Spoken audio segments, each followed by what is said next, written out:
আজকের রেসিপি সজনে ডাঁটা দিয়ে আলু দিয়ে পোস্ত। তেল দিয়ে দিই,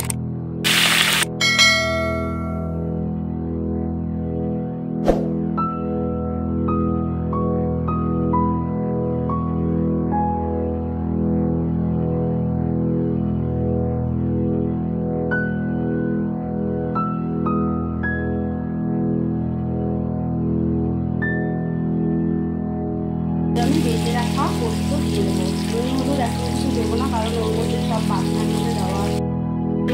পোস্তটা দিয়েছি,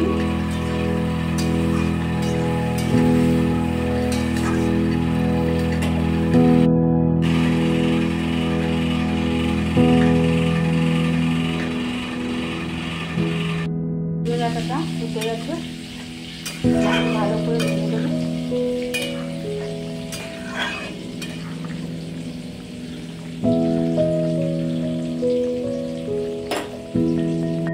আমার হয়ে এসেছে, মাখা মাখা হলে আমি নামিয়ে দেবো। সামান্য নুন দিয়েছি, আর কিছু লাগেনি। বন্ধুরা, আমি ডাঁটা পোস্তটা নামিয়ে নিলাম, একদম হয়ে গেছে মাখা মাখা।